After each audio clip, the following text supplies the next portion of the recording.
里，曾是官为富饶地。图们江一条汇入日本海、中朝俄三国的界河。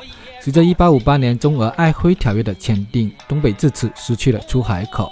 虽然随着近代中俄关系的缓和，俄朝允许中国船只借道进出日本海，然而俄朝铁路大桥成了拦路虎，继续阻止着东北人的出海梦。但随着近期国际形势，俄朝在平壤会晤，湘南将在图们江上再修一座公路桥，那座拦路虎也出现了松动。那么这一期我将离开长白山，途经延吉，来到三国交界的边陲重镇珲春，看看那东北出海口的拦路虎。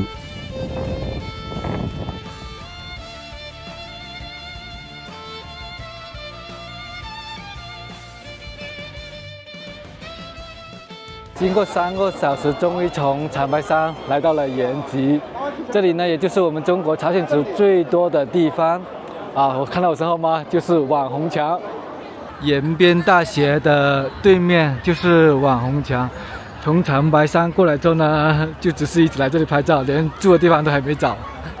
先去看有什么好吃的。这是大学旁边的美食街，卖的都是一些小摊位啊。感觉都差不多，一些烧烤之类的。延吉还是很有烟火气的啊，在这边总人口大概接近70万，然后有30万左右啊，都是朝鲜族的，所以说这边呢也是中国朝鲜族人口最多的地方。我们现在呢拍完网红墙，然后呢就在车上面睡觉啊，真的非常的悲催。这个城市的房间都满了，我不知道为什么那地方这么火啊，我们订不到房间，然后在车上面睡几个小时。最关键是我的无人机，然后落在了长白山那个西景区的那个什么就是游客寄存地方的，对，所以说我又要开3个多小时回去拿，所以我打算了就在这个车上面睡3个多小时，然后就开车回去拿了。4点多睡醒了，现在准备回去长白山拿我的无人机。它这边还有 BRT 啊，快速公交车道，然后两旁的建筑都是很整齐、很新啊。客运站旁边的一个加油站洗漱一下。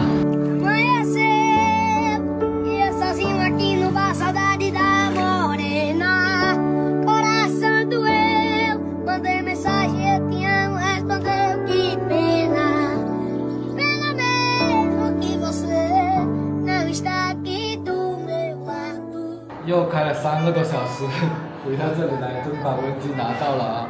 从清晨的云雾缭绕到破晓的，又看到了长白山，哇，真的犹如画界一样，非常的美。所以说呢，有时候也是要允许自己犯错误啊！要不是落了这个无人机的话，我也不会在破晓的时段来遇见不一样的长白山。那我们就不去延吉，然后就直接去珲春了。对，那我们就不用下高速，直接在高速上了。Perfect。好吧 ，OK， 那我们就相当于是预约过延吉了啊。延吉可能就是拍的比较少，不过延吉好像也没什么值得逛的地方，那我们直接去珲春吧。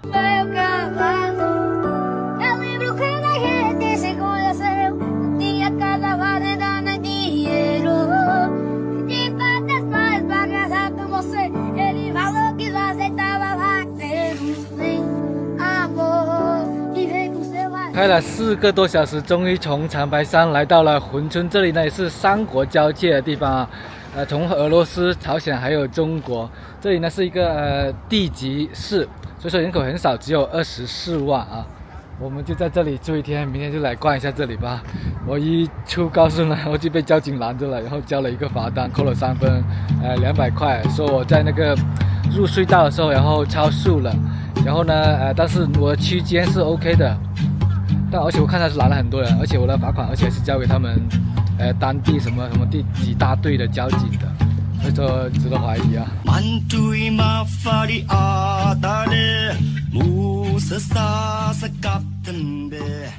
珲春地处中朝俄3国交界地带，面积5145平方公里，人口24万，气候冬暖夏凉的县级市。不仅拥有4个陆路口岸，也是中国唯一一个面向日本海的港口。这也意味着中朝俄韩日5国水陆相连，地理位置极其重要。珲春呢，其实就是一个边陲小镇啊，虽然是叫市啊，其实就是一个县级市来的，就是一个县城的意思啊。然后你看这边有一个深圳湾的一个人才市场，有可能就是深圳在这边也是对口援助的啊。包括在他们政府那里呢有一个河南街，有可能是每个对口的城市啊省份啊来这边援助，但我不知道对不对啊，只是我猜的。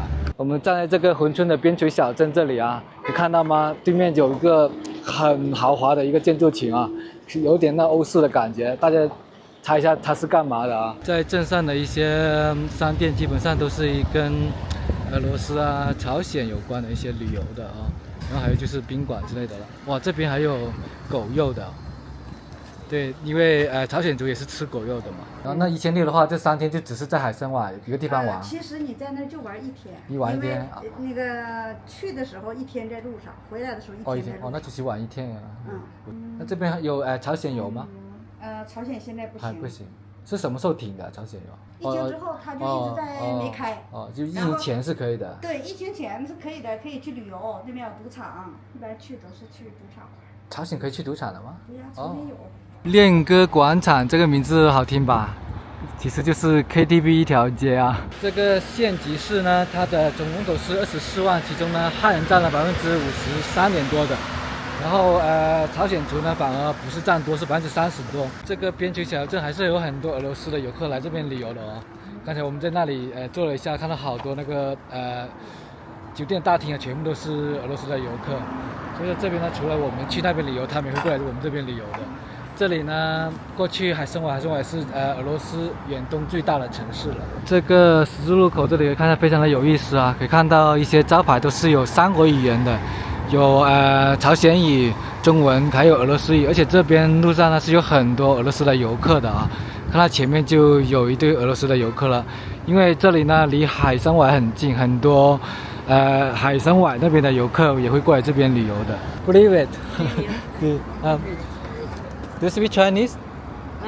大部分在边境城市的老板都会说几句简单的俄罗斯语，因为他们要做他们的生意嘛。对，你看。海参崴也是远东俄罗斯最大的城市，但是感觉他们都是跑过来这边来购物啊。可能这边的物价会更便宜一点啊。这才20块钱一条哎，很便宜啊。我感觉这里比延吉还是更值得来的。在这里你还是有一点点异域风情的。在延吉的话，可能就是一个网红景点了。这边物价也是非常低，刚才衣服也就是10几20块钱，像2杯奶茶就是14块钱。哇，像这种，冬柠茶这都是5块钱、7块钱一杯的。这边是不是我看到有很多俄罗斯人啊？对，那你们这边有员工会说俄语吗？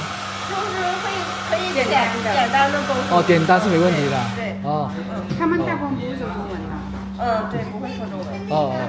我们有那个公司菜单，然后就是基本上沟通都那几句。都可以沟通 ，OK。像俄语谢谢怎么说呀？Спасибо。Believe it， 对吧 ？Believe it 是你好啊。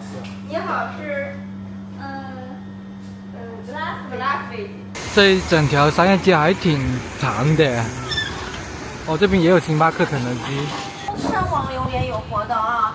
当晚50来吧，都是50的。珲春也是中国唯一一个面向日本海的城市，所以这边的海鲜还是有很多的。大麻哈是9块钱一斤，这个大鱼是13块钱一斤，正子令这个就海蛏子，这个是15块钱一斤。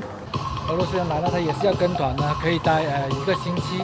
但我看他们都是自由行啊。没有，他跟团就是只是一种形式上的跟团，一起坐车过来。这里7天是可以自由行的。就是相当于是团体签，然后可以在这边待7天。对。或者说整条街起码一半都是曾经对我说，你永远爱着我。爱情这东西我明白，但永远是什么？姑娘，你别哭泣，我俩还在。这个是珲春的冷面啊，哇，你看比我的头还要大啊，才18块钱，还是放了那个冰碴子在里面的，哇，真的好大一份啊，这好像是荞麦面啊，这个冷面的口感非常的丰富啊，然后还有那个白芝麻，真的是好神奇啊，我觉得这个比我在丹东吃的还要好吃。那现在我们烧烤是属于什么特色呢？是属于东北的烧烤，还是说是属于是延边的烧烤？延边中的延边。延边的烧烤，哦，延边特色，哦，这么吃非常的解腻啊，这顿真的有惊艳到我，价格还那么实惠。这个叫小筋，鱼筋味道很浓郁啊，然后呢，就是那种软糯的，有一点点脆脆的，哇，非常推荐，而且是什么调料都没有放，真的很好吃这个。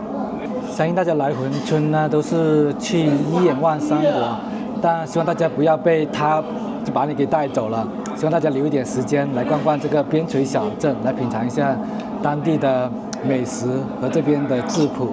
啊，还有不给钱耍赖的？给钱给的少。哦，给钱。哦，就是本来要10块的，可能给你8块。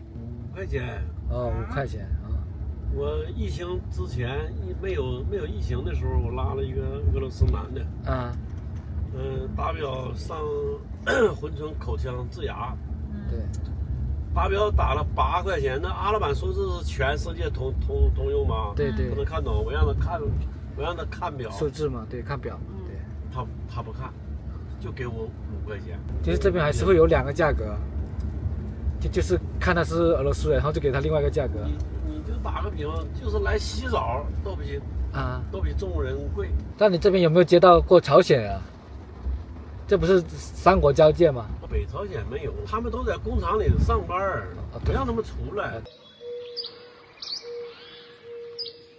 大家早上好，现在呢是5点20分，但是你可以看到吗，已经是很多人都出来了啊。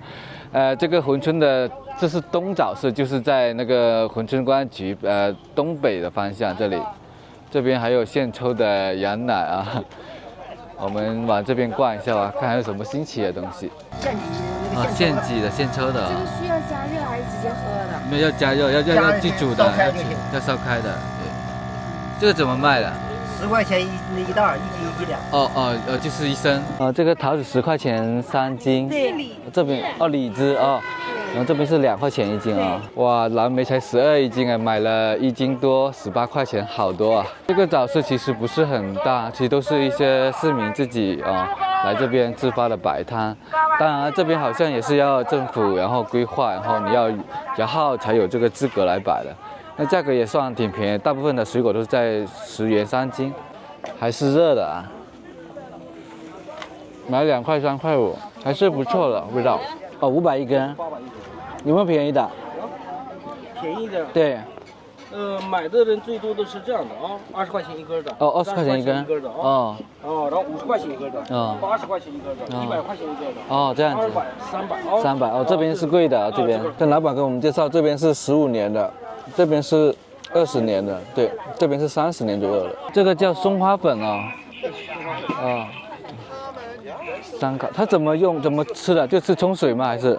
温水、牛奶、豆浆、粥、羊奶都可以。都可以。家里有小孩的，就是血糖都不高的，用罐子跟一半蜂蜜一半松花粉搅匀了，黏糊糊的崴着吃。黏糊崴着吃的好，谢谢。东北的黑土真的非常的肥沃啊，你看土豆然后大葱都非常的大。怎么卖这个黑木耳了吧？卖35。1斤。哇，这木耳好新鲜啊！你看这个，黑灰相间，这种就是很好的木耳。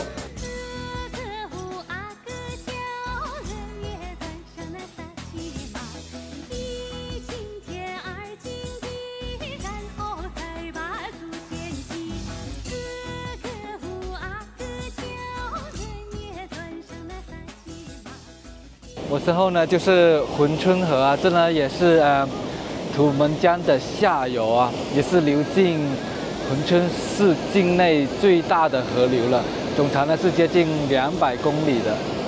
你好，我想问一下，如果去海参崴是在哪里买票？高铁站客运站。高铁站客运站哦，好，谢谢。刚刚呢，在这边逛了一圈啊，这个国际客运站呢，里面是荒废的，然后这边呢变成一个国内的客运站了，只能通往国内的一些班次，就是像去延吉啊，然后什么东宁啊之类的地方。国际客运站呢，现在已经从市区搬到了高铁站这一边了。在高铁站的右手边呢，就是可以买票去俄罗斯的，这边有海参崴，还有几个其他的城市，价格呢是170，只能买当天的票啊，然后它是12点钟发车的。发车时间12点到1点之间，完了那个到那个就说不好了，现在人太多。现在票买好了，这边是买到了克拉斯基诺，然后再换乘到海参崴的。正常来说的话是可以直接到海参崴，价格呢是170，但现在呢就没有了，就相当于是到那边还要再换成一个俄罗斯的车，所以这个票价130呢，只是这边呢还要再给一个俄罗斯的800的卢布，对，这样其实相对来说是要贵了一点啊，对。那今天就是我们这边分开了，你就要去俄罗斯旅游了。自由行的话，要么你就要提前办好电子签，然后香港护照的话就不需要签证。那就祝你在俄罗斯玩得开心。好。珲春呢是有4个边贸口岸的。我身后呢就是其中一个边贸口岸千河口岸，我们先来这个景区逛一下，门票呢是25块钱，是包含那个坐车的，但是也可以步行。4个边贸口岸的分别呢就是中俄铁路口岸和中俄珲春口岸，还有我们这边的中朝千河口岸和中朝沙陀子口岸。可以看到这个千河口岸的对面呢就是朝鲜的园丁口岸，然后那个城市呢就是朝鲜的罗先直辖市。珲春呢也是一个轻加工的城市，这边加工好的商品呢，然后再作为边贸的商品，然后运到对面去的。可以看到这边新修的桥呢，就是跨过这个图们江桥的。然后呢，旁边那个是他们的老桥，1936年的一个老桥。这边的界碑呢就是119界碑，我们去看这个老桥吧。这边呢就是中国啊，我们现在往那边走就是朝鲜。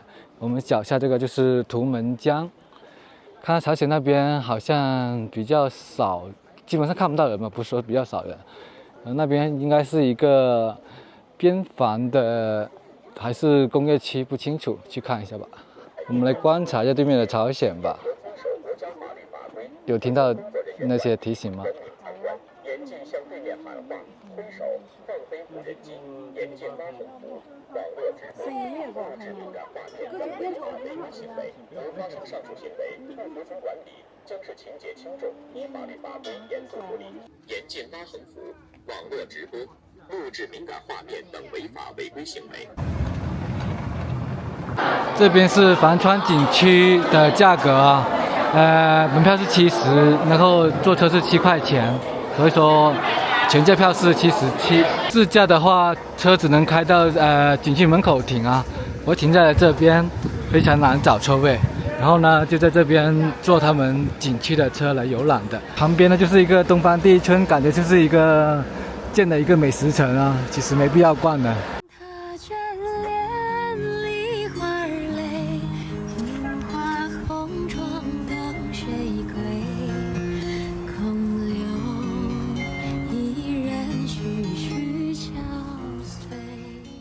给大家感受一下真实的旅游是怎么样的，就是排队还是排队。这里没有诗和远方啊，只有爬不完的楼梯。这里呢就是10楼的观景台了，这里呢就可以一眼望三国。在这一侧呢就是俄罗斯远东的哈沙镇，然后下面站到那里呢就是我们中国的境内啊。然后这边呢就是图们江，再过去呢就是朝鲜的豆满江里。朝鲜呢是称图们江为豆满江的，所以说呢，其实翻译过来就是图们江市。可以看到啊，在图们江的上面是有一个跨海大桥的，是跨江大桥的。然后那个桥呢，就是俄朝铁路桥啊，周2跟周5都是有开放的。然后我们中国的边境呢，就是在这个大桥的旁边啊，所以说呢，我们中国是没有出海口的。图们江是汇入日本海的。